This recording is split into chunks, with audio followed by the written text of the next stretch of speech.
Welcome back to Psychedelic Therapy Frontiers, the podcast devoted to exploring the frontiers of psychedelic medicine and what it takes to cultivate a healthy mind, body, and spirit. I'm Dr. Steve Thayer, and today my co-host, Dr. Reid Robison, and I talk about how to cultivate healthy kids. Today we're discussing parenting. Being a parent is trippy. It's as trippy as any psychedelic experience, right? So Reid and I thought it might be helpful to talk about how hard parenting is, how our parenting affects childhood and later adult attachment styles, being an emotion coach as a parent, how to raise resilient, independent kids, how much your parenting style influences child development compared to things like genetics. Reid and I are honest about not being parenting experts, but we also make the point that I don't know that anybody is. Anyway, we hope you enjoy this episode. If any of you are interested in offering psychedelic-assisted therapy to clients, Numinous offers unique training opportunities for mental health practitioners to develop this expertise. These courses are carefully crafted by Numinous professionals, including myself, Reid, and Joe, and others, and they offer a variety of high-quality learning experiences. So if you'd like to learn more about these training opportunities, you can find that link in the show notes below, or you can visit numinous.com/training. If you'd like to support the show, you can do so by leaving us reviews and ratings in places like Apple Podcasts and Spotify. Please enjoy today's episode. Reid, can we just acknowledge for a minute here how hard it is to be a parent, to be a dad, to be a mom, to be a parent to these little beings that we bring into the world? It's, I reflect on it a lot. It's hard. It's a hard thing to do.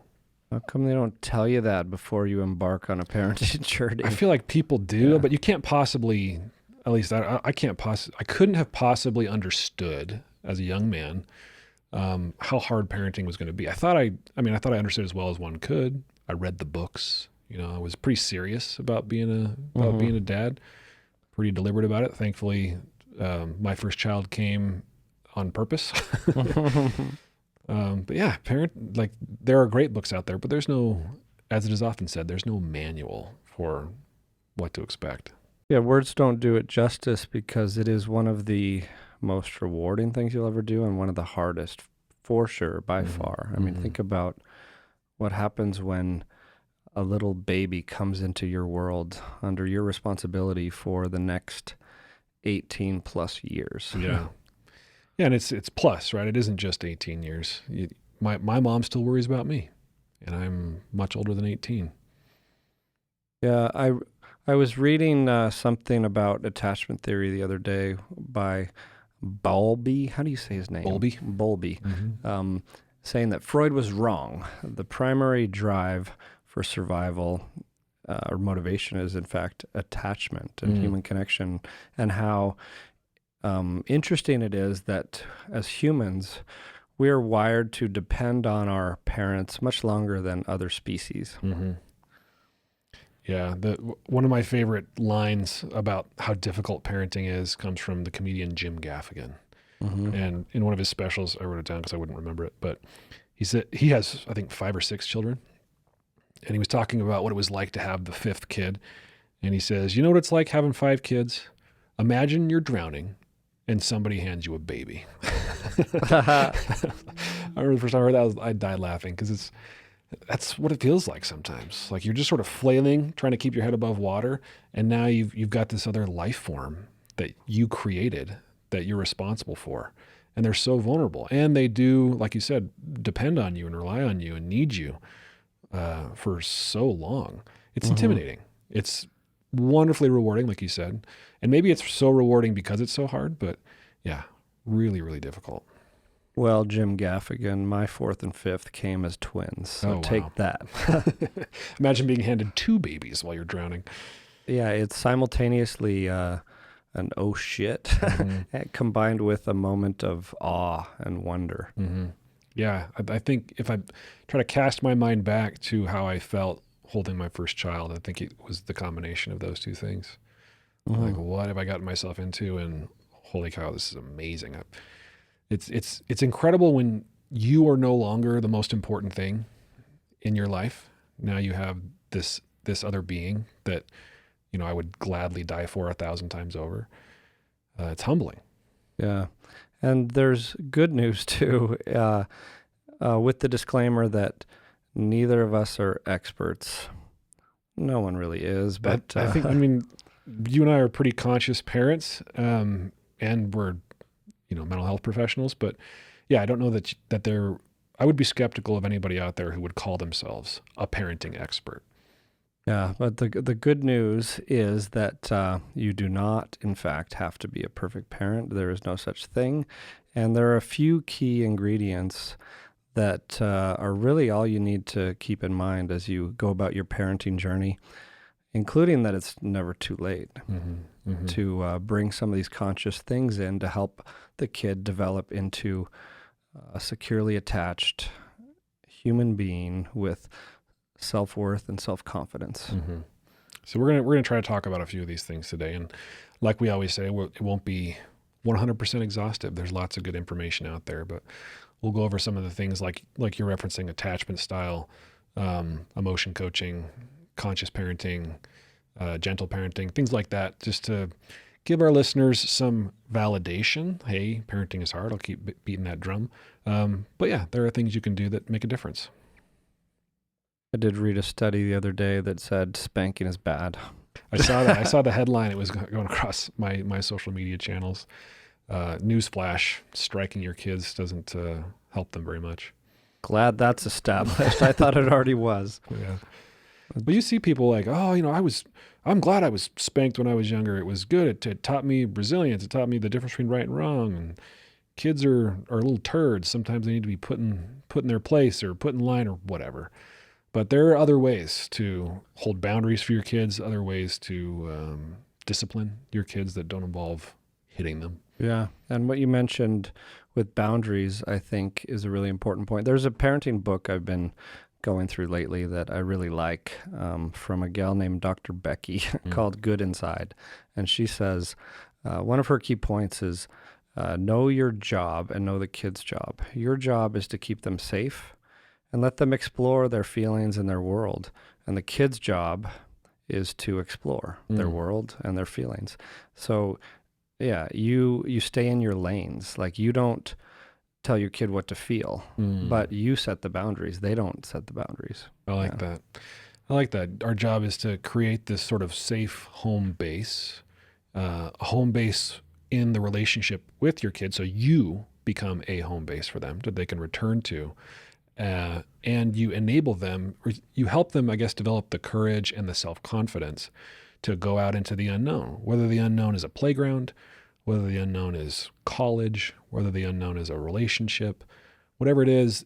If they trust that they can bring all the messiness back to you, then I think they're going to be more confident to explore who they are, to allow themselves to become themselves, instead of, you trying to live through them or control their destiny or just trying to please you. I love that concept of safety leading to secure attachment, and then the courage to explore and learn the hard way through experience. Yeah, that's a really good point. And I think that's the heart of attachment theory, is a secure attachment has that home base, that secure home base, and a safe haven to explore from. Makes me wonder, what are the things that contribute to that safe haven for kids? Like, what do you think? You think about your kids, or the knowledge that you have about parenting. What are the things that contribute to creating that safe haven, that home base for our kids? Consistency, for one, like knowing you're there and knowing that you, knowing what to expect, that you show up with the same kind of values and principles in general over time, and aren't kind of in a dysregulated and reactive way, flying off the handle in a way that just gets really confusing to their nervous system. Yeah, inconsistency, according to the attachment literature, often will lead to a disorganized or insecure attachment. If you're, super involved and loving in one moment, and then fly off the handle, reactive, conditional, punitive the next moment. Yeah, and then otherwise, someone who sees them, comforts them, validates, like we were talking about last time. The need to validate before jumping in and trying to fix, and definitely instead of trying to dictate the kid's feelings. I think consistency was something my dad did well. I think about, we were talking earlier about feeling prepared for kids. My dad started our family when he was 45 years old. I've talked a bit about my dad on the show, but he's passed away now. I like to joke around that, some men have a midlife crisis and they leave their families. My dad had a midlife crisis and started a family. Mm-hmm. So 45, marries my mom, who was about 20 years younger than him, and proceeds to have 6 children. He was 53 when I was born. And if there was anything my dad did really well, it was be consistent. Like you could set your watch to that guy. Home at 5 o'clock every day, there for us, taught us how to work. He would express love in the way that he knew how, being a man born in 1929 to a British mother. So you couldn't necessarily go to him for deep conversations about feelings, but I knew he loved me. And I knew he loved me because of that consistency, always being there, knowing that he would never abandon me or betray me or hurt me. But he would express his love in little ways. Like I'd be downstairs in the basement studying late at night, desperately trying to get straight A's for whatever my own reasons were. And he'd come down and he'd like plop on my desk a homemade milkshake. He'd made a milkshake up in the blender and brought it down. It's just like, he wouldn't say anything. Just put it there, walk upstairs. Or, I'd be hanging out in the basement with my friends and he'd walk down with a bowl of popcorn or something like that. Just to say, hey, I'm here. I see you. Here's a treat. Mm-hmm. Yeah, but there weren't super deep conversations. So there's lots of ways you can show kids your love and that consistent presence. Yeah, I think it's really neat to see that in the example with your dad, is that generationally there are very big differences in how love was communicated and displayed, especially back then in the 20s, 30s, 40s, 50s. Like display of emotion was a lot harder then, but kind of seeing it, acknowledging that as one of those ways that creates a safe haven, because when you don't have that, when your needs aren't met as a kid for safety and being seen, then it gets confusing later in life, and it's hard to trust anyone, trust a partner, trust the world. Yeah. So again, just reflecting on my own parents, and I feel like they did a good job of creating the environment where I could develop trust in them, and vicariously trust in other adults, trust in myself, trust in the world. I feel like you mentioned the generational differences. I feel like my parents did what I think behooves most of us, and that is at least improve on sort of what your parents gave you. Our kids will not be able to escape our imperfections. That's okay. We don't have to be perfect parents. You will harm your child one way or another. I think if we can accept that, and accept that it's okay to be imperfect parents, especially if you're doing your best and trying to show up in the way that we're describing.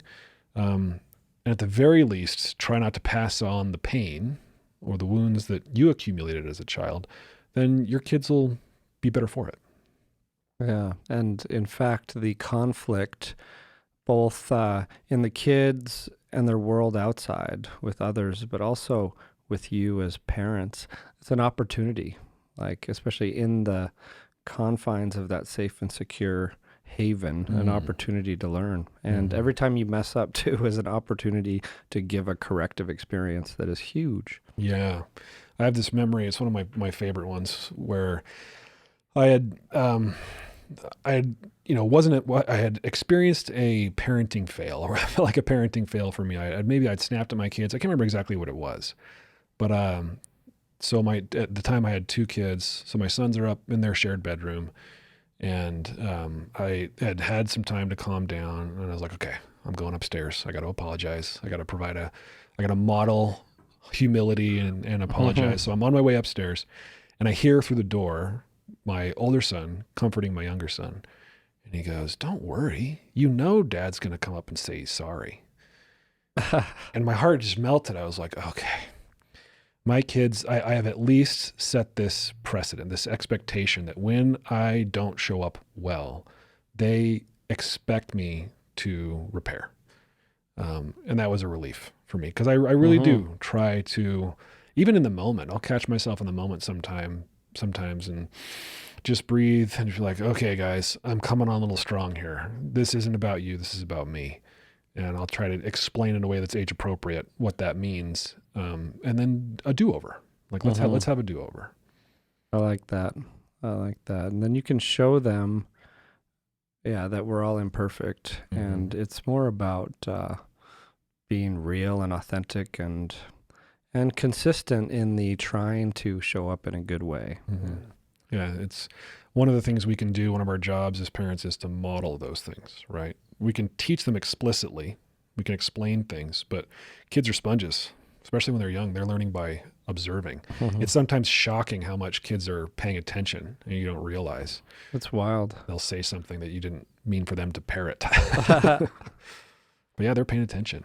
So it's important for us to model those healthy attributes.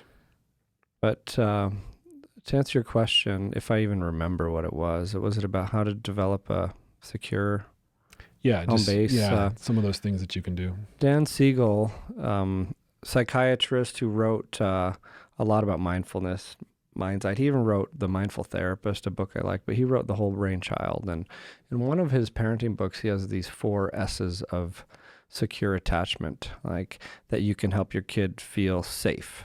That's number 1. Seen. We've talked about that before. A core need, feeling seen. Soothed, like the care we offer them and show them how to self-soothe. And then those lead to the 4th of feeling secure. I like that. Yeah, that makes a lot of sense. Yeah, we talked quite a bit about feeling seen in our episode about love. And I think we mentioned on there some of the things that you can do to help another person, in this case, your kids, feel seen. And one of them is to listen and validate. I remember one of the books I read early on in my parenting journey that was hugely influential was John Gottman's book, Raising an Emotionally Intelligent Child. Yeah, that's a good one. It's all about being an emotion coach as a parent. And one of the primary aspects of emotion coaching as a parent is that it's to listen first, listen empathically, validate, reflect back to your kids. When my kids were really young, that was something we really tried to do to help them build their own emotional intelligence and emotional vocabulary. So kids really distressed, throwing a fit, as my dad would say. And I'd just say something like, you're really sad right now, or you're really angry right now. It's okay to be angry. It's not okay to hit your brother. So, let's not do that, but it's okay to feel this feeling. And then that sort of sets the stage of, okay, what I'm feeling is okay. It's not, don't cry, like we said a million times on this podcast. It's not, here's an ice cream cone. Don't feel what you're feeling. It's, you are feeling this. It's okay to feel this. Now let's figure out what to do with this. Because that's the number one trap of parenting that we might fall into is hearing your kid cry. For example, it like tugs on the heartstrings and you want to fix it immediately. There's a natural reaction, but by fixing it, we're not helping the child develop their own ability to self-regulate, self-soothe. So that's, I think, a huge thing we can do, and not an easy one. Like it's not about happiness per se. It's about like resilience in the kid and learning the skills in this important time as a sponge. Right. I think when, at least in my experience, when I'm trying to fix, quote unquote, fix, what I'm really trying to do is fix what I'm feeling. So I might be feeling uncomfortable about my kid's distress. And it might be because of the heartstrings, like, I don't want to see them in pain. I don't want to see them sad. It's that. Sometimes it's more about me. Like it's triggered an insecurity in me, and I'm displacing one of those Freudian defense mechanisms where, I'm feeling something I can't really necessarily grapple with. I feel like I'm failing because they're struggling in some way. And then I point that emotion at them and sort of take it out on, quote unquote, take it out on them, which is unhelpful. So a little story comes to mind. Yesterday, it was my partner Hannah's birthday. And she was upstairs, like playing the guitar, and I was wrapping this present. We had just, with her daughter, we live together. So in our home, her daughter is watching me wrap this present for her, and she gets really curious because these are tarot card stickers with cats on them, just a little thing. And she wanted one really bad and proceeded to have a bit of a meltdown. And so I'm faced with the dilemma, like tears on a birthday when going to deliver a present. So I'm like, okay, you can pick out a sticker. But then we go up and give this present, and but then there's another moment of tears because she wants more.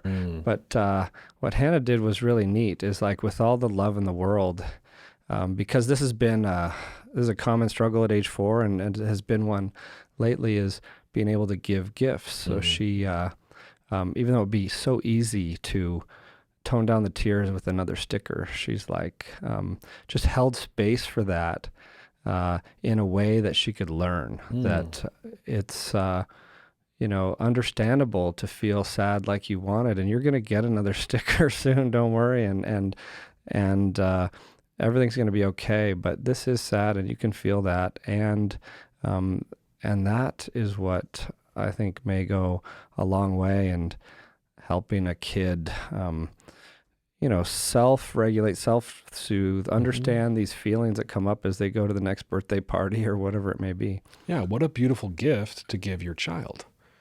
That you give them the gift of confidence that big emotions are like waves and they'll pass.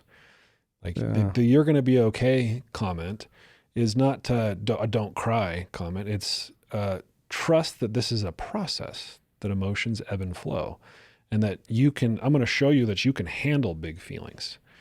Because in the moment, especially, I feel this way as an adult sometimes, but in the moment as a kid, big feelings can be so overwhelming that you just don't think they're going to pass, and they need to stop. They need to stop now.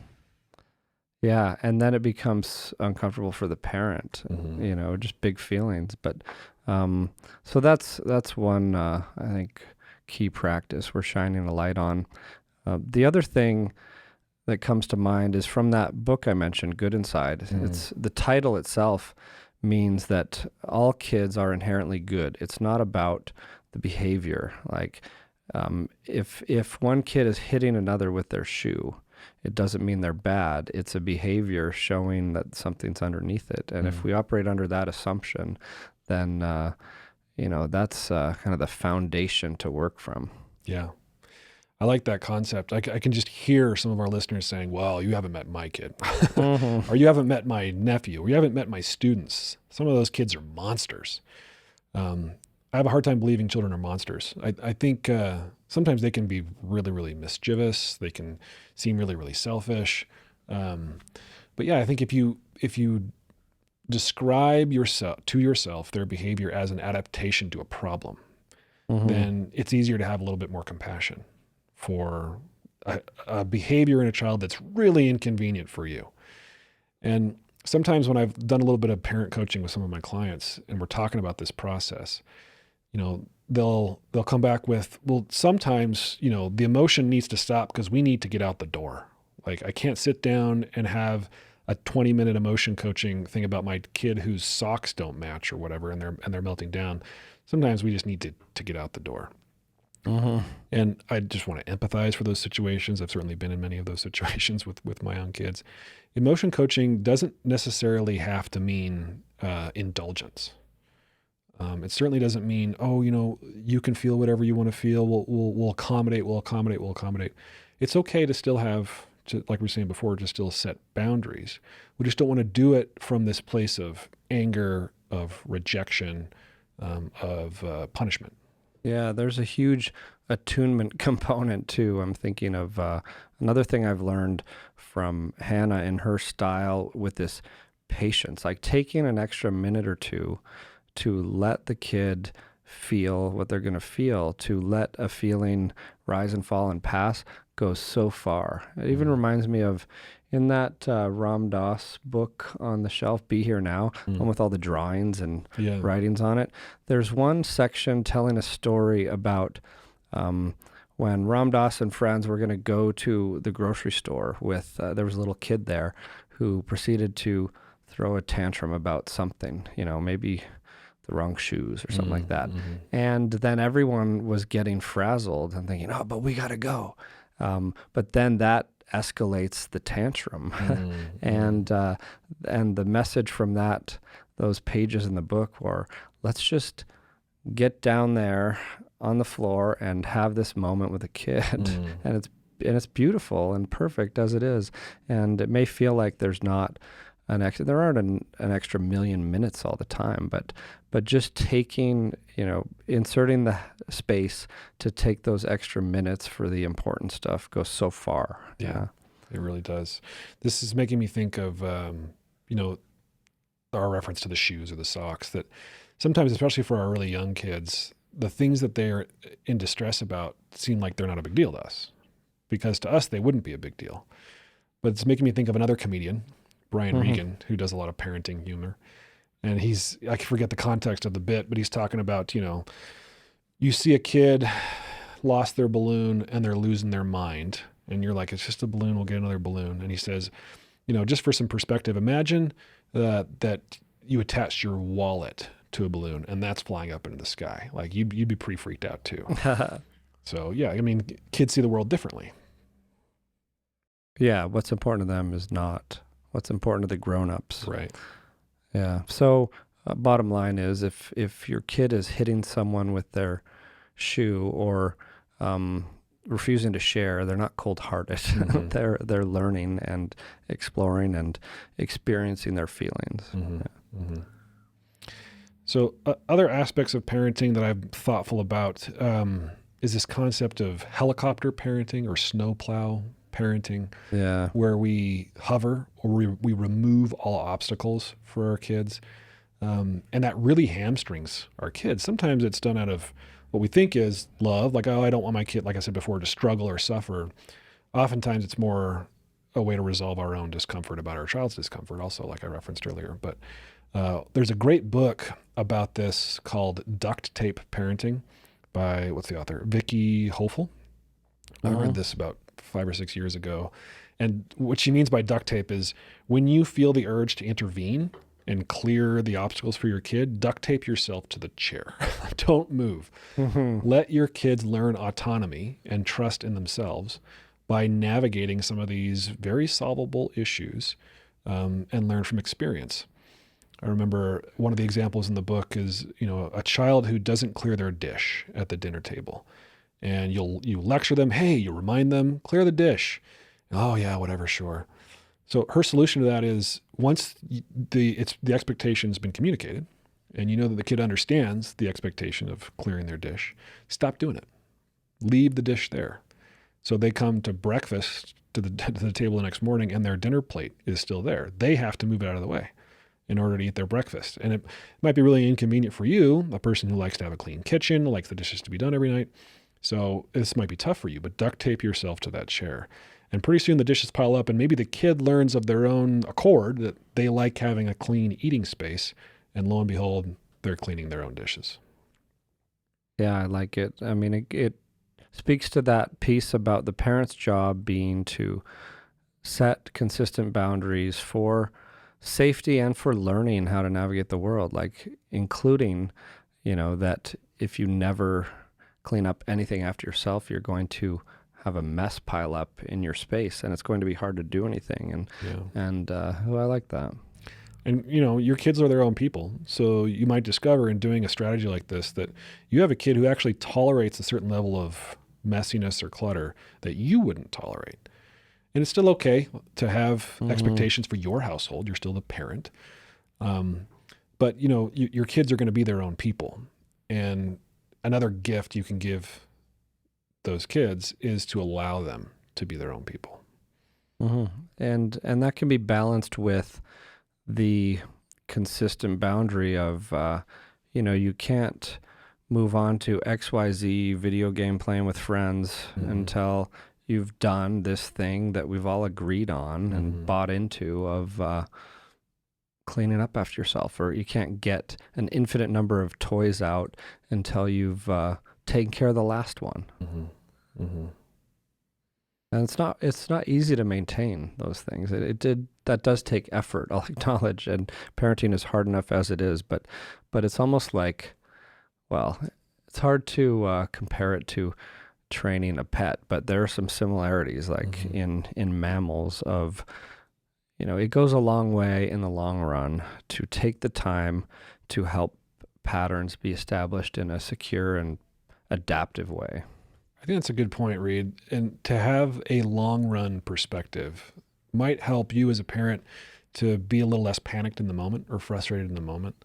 My kid's not learning this thing. They keep doing this thing. Try to extend your perspective into the future.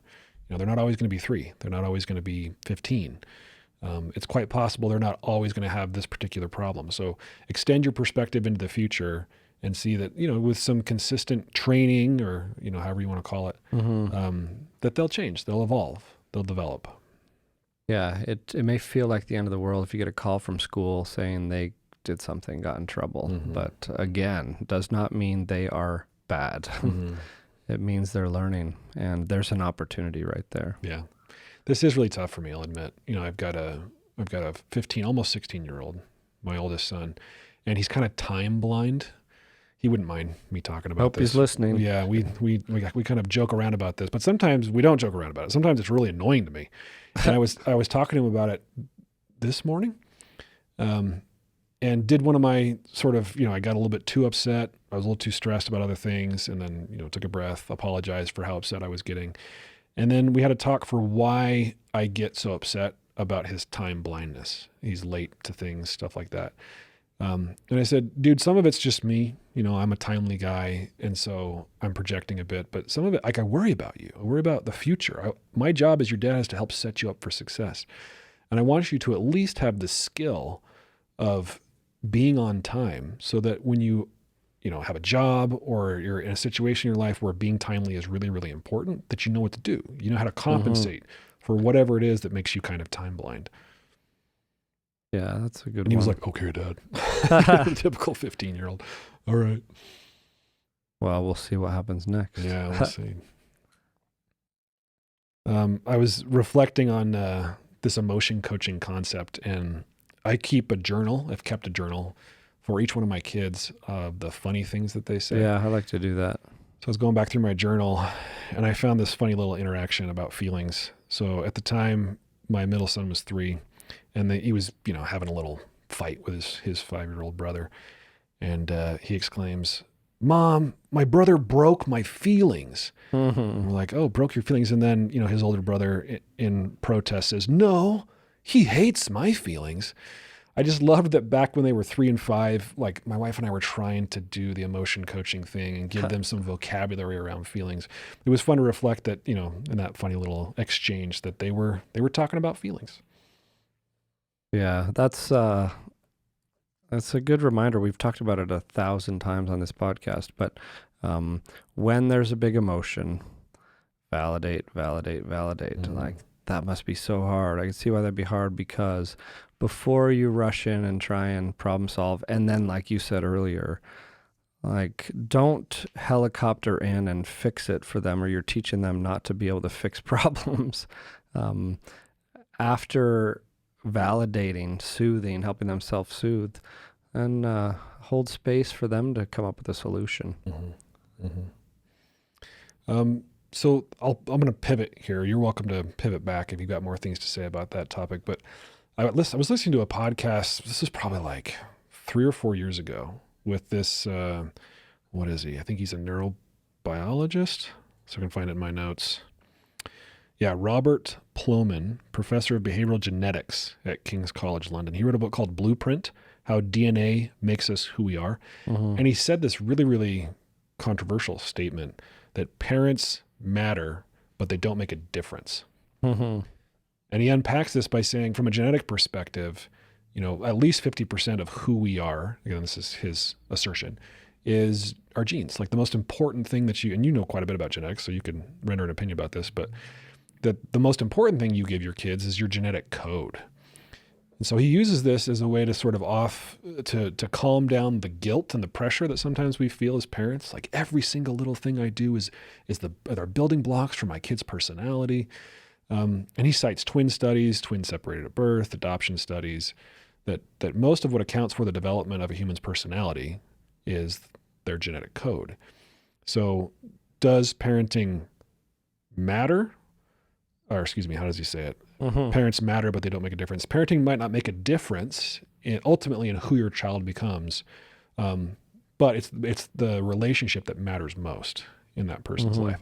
I don't know how much I agree with him. I'm not a behavioral geneticist, but I thought it was an interesting concept to just sort of let us, okay, we aren't constructing this human out of Legos. We don't exactly get to decide who they turn out to be.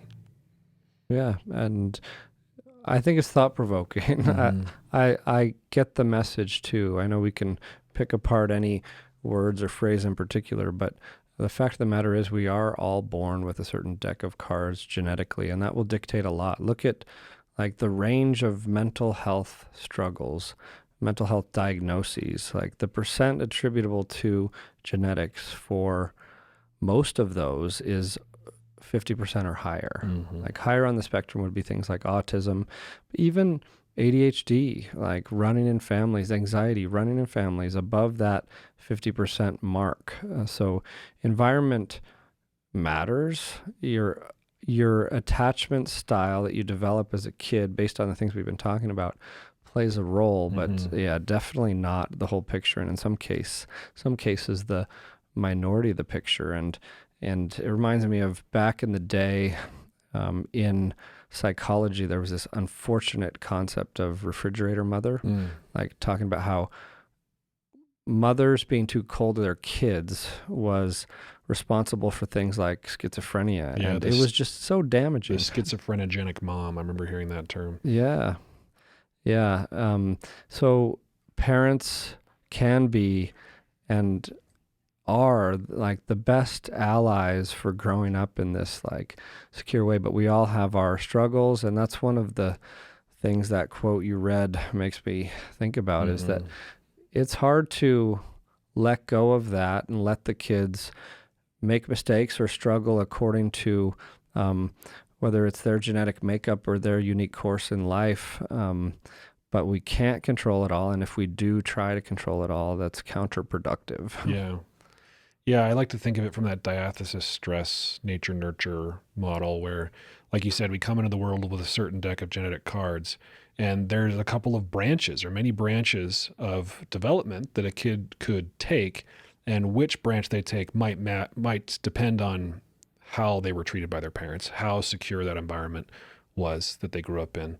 So you have somebody with a predisposition to ADHD, and that person could also develop really serious depression if their ADHD is met with lots of invalidation, lots of scolding, lots of you're a bad kid, you're an incapable kid, versus, hey man, this is just a thing.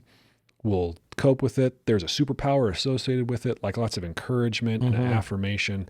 I can't imagine that in two parallel universes that those two kids would end up exactly the same with that different kind of treatment. Yeah, it's true. It's true. I've certainly seen it. Like the one area that comes to mind is eating disorders that I've worked with a lot, where it is just like the saying goes, genetics loads the gun, environment pulls the trigger. Like it does in certain medical conditions, like certain cancers. We have the genetic predisposition. Doesn't mean you're going to get a thing. It means you're at more risk for a thing. Like you might have higher genetic load on things like perfectionism, conscientiousness, things that could be strengths and lead you to good grades, but in the perfect storm of environmental influences, like you're in a ballet class with a strict teacher saying restrict food, control body, you have a lot of change or early puberty and in all these other things. It's not the parents' fault for one time they went on a diet or said something mean. It's like a combination of these triggering events. But the thing is, like, regardless of if you played a role in that, one of the drops in the bucket, like parents are the number one ally for recovery and like loving growth and support. Yeah. Yeah. So I might say to Dr. Plomin that, he makes good points. I think we matter and we make a difference. From my experience as a child and as a parent and as a therapist, that seems to be the case. But I do like the sentiment that you also just articulated, that it's not all our fault. It's not all up to us. We're all individual humans developing on our own trajectories. Let's make sure he gets this message. Yeah, man. I remember. I wish I could remember exactly what podcast interview that was, but I remember listening to it, just being kind of taken aback, but also comforted a bit. Yeah.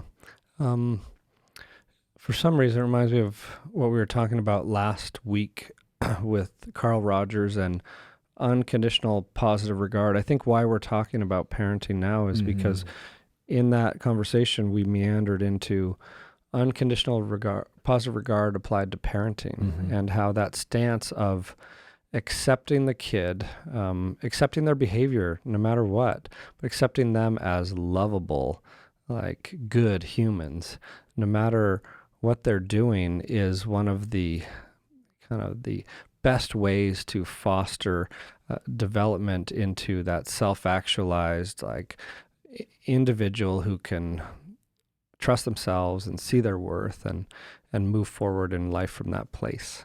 Yeah, that's so important.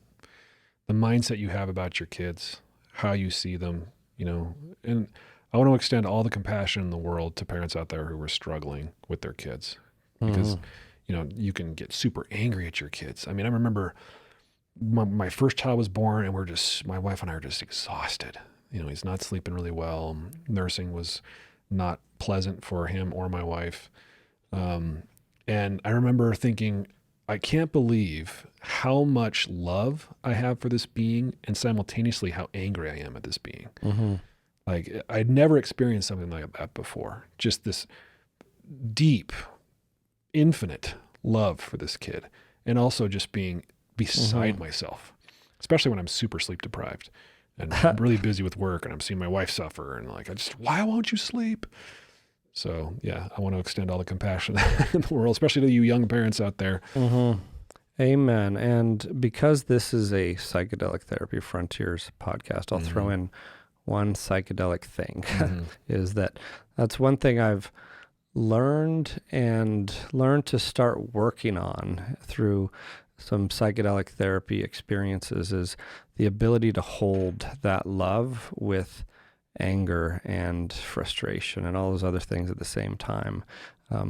Because I've quoted him before, the philosopher Alain de Botton says, to love is to be generous in your interpretation of another's behavior. I think that we often talk about it in partnership before reacting to what words come at you from your lover. But I think it applies equally to kids. It's not about the behavior.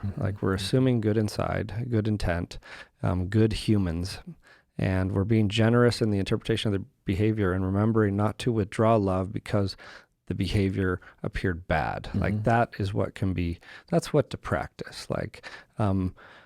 That unconditional positive regard with the boundaries and everything else we're talking about. I love to take that template and apply it to your inner child. For me, it's one of the best ways to do parts work. We've talked about parts work in its many forms, in particular internal family systems. But when I talk to clients about how to practice self-love or self-compassion, especially when they just don't feel any of it, maybe they're really, really self-loathing, very self-critical. We'll often start by creating a relationship between them and the younger versions of themselves, these younger parts of themselves, their inner child or children, and seeing those younger versions of themselves like they might see their own kid. Sometimes that's the foot in the door for self-compassion and self-love. Hey man, this tendency that you have, you might have developed it when you were 4. Coming up with the best thing you could, the best coping strategy you could figure out to deal with an impossible situation. And because you didn't get the supportive, validating environment that we've been talking about here to give kids, for whatever reason, neglect or trauma or just your parent was having a bad day. It doesn't take much. This persisted. You had that, quote, arrested development. This stuck in your psychological craw, and it just didn't get out. So now there's layers and layers and layers that have been built on top of it. But if you can see it as it manifests now as an adult, as coming from this little kid, then at least extend compassion to that younger version of yourself. And sometimes that's a good place to start. Yeah, to quote one of our other frequent one-liners that is shown up on the podcast, when it's hysterical, it's historical. And when you have a big reaction inside yourself, it's a clue to go back to the earliest time you felt that way. And that creates this bridge from present moment trigger to where that might have stemmed from. And then the practice from there is just to reparent yourself, offer some love and comfort and support and understanding and empathy. Even if you didn't get it then, it's, as Tom Robbins, one of my favorite authors, says, it's never too late to have a happy childhood. I love that. That's beautiful. Yeah, the concept of reparenting oneself, I think, is kind of weird to some people and a little, okay, that sounds cool. Where do I start? But I think if you start anywhere, you start kind of where we're discussing here. And sometimes when I find myself in the pit of self-loathing or being really, really self-critical, I'll just take a deep breath and I'll pat myself on the chest and just imagine I'm holding one of my boys when they're in distress and patting them. And for me, that's a path like directly to compassion and love. And so I think about my younger self. It helps that my youngest son looks quite a bit like I did when I was his age. So I'll think about him and just how much I love holding him. He's a cuddler. You know, I love comforting him when he's in distress in that way. He just loves to nestle in there. And so I'll just imagine, you know, holding my 6-year-old self. Because I remember what he was like. I remember how sad he was and how he just wanted to be loved and attended to and validated and wanted. And so, yeah, it tends to melt my distress pretty quick when I can do that. It's not easy. Yeah, it's beautiful. And we should probably dedicate a whole episode to parts work pretty soon. I'm on a parts work deep dive this year. In fact, next week I'll be flying to Austin for like days of all-day parts work as part of the internal family systems certification. And, you and Heather are doing the level 1. Yeah, right? yeah. And it's an amazing experiential journey to go in there and find these parts we all have in this symphony of selves inside of us, and kind of love them into the light and bring all that back into wholeness. It's really an incredible system that I've been learning a lot from, even though we do a lot of parts work day to day in work, but having it at this depth has been powerful. Yeah, I'm a little jealous. It looks like cool training. There's a part of me that's very jealous. And I think we've talked about it a bit before, but I think that concept is really helpful when doing psychedelic work. Yeah, it seems like parts tend to come alive and they become more distinct and visibly distinct on certain psychedelic medicines. Yeah, for a number of reasons or a number of ways you could look at it, but psychedelic therapy work being shadow work or being that inner exploration and being a vulnerable state where stuff comes up, emotions, triggers, old memories, wounds. So you can see it in real time, and that's when you can actually work with it. Yeah, we should maybe when you get back from Austin, we can bring Hannah on and have a deep dive on parts. Yeah, that'd be fun. We'll have a little parts party on the podcast. Like your alliteration there. Well, any other thoughts about parenting? Anything that really stands out to you that we haven't covered yet? You know, one thing, I hear a lot about co-parenting struggles, like in like either divorced, separated, never married parents who live apart. And, you know, it seems to be one area where tensions can commonly run very high. And a lot of things like blame and frustration and criticism can fester.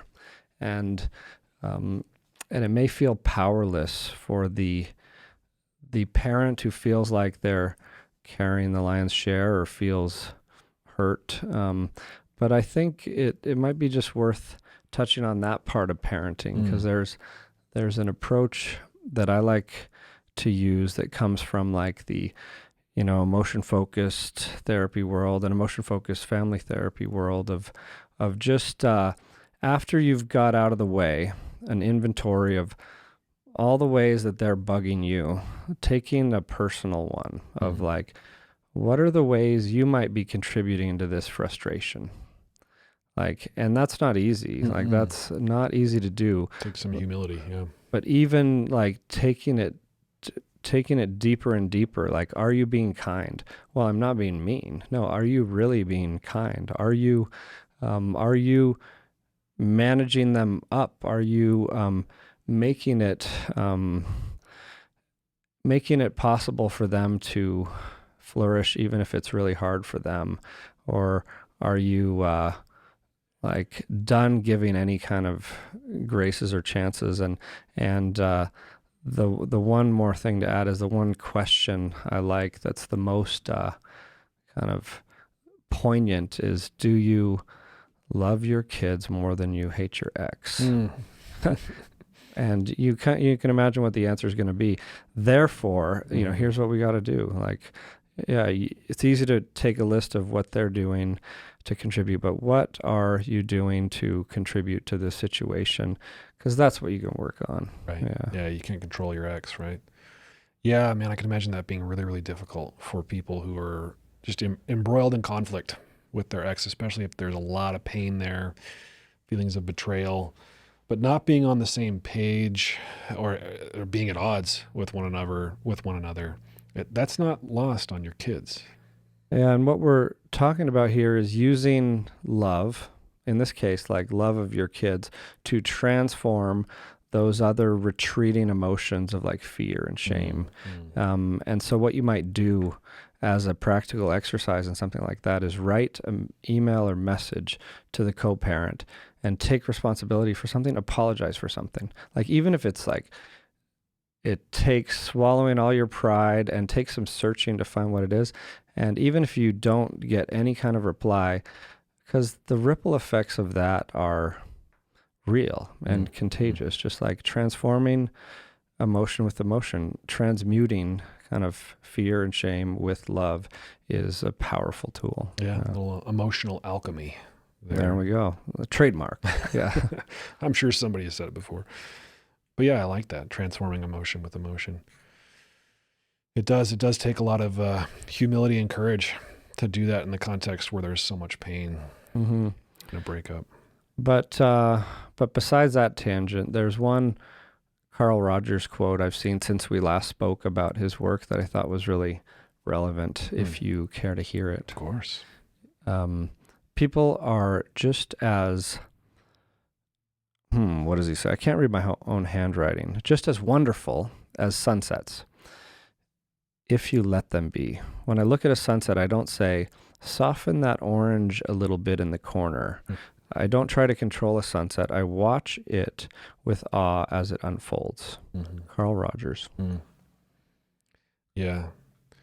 Yeah, I can definitely see that being very applicable to parenting. Watching your kids with awe as their little lives unfold. Yeah. That's beautiful. I think it's a good place to end it. We'll end it with a beautiful Carl Rogers sentiment. And a disclaimer that we're not experts and no one is, but we'd love to hear what you think and share your pro tips. Be gentle with yourselves. Be gentle with your partners. Be gentle with your kids. Fall back on love and they'll turn out okay. Amen. Amen. Thanks, Reid. Thank you, Steve.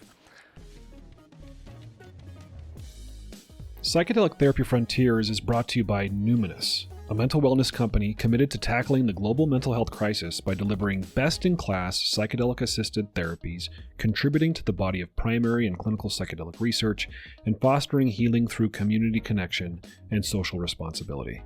You can learn more about Numinous at numinous.com. That's Numinus.com.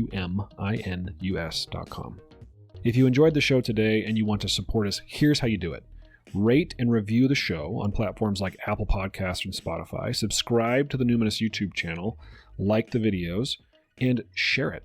Share the show or clips of the show with someone that you think will enjoy it. The content of this podcast does not constitute medical advice or mental health treatment. Consult with a medical or mental health professional if you believe you are in need of mental health treatment.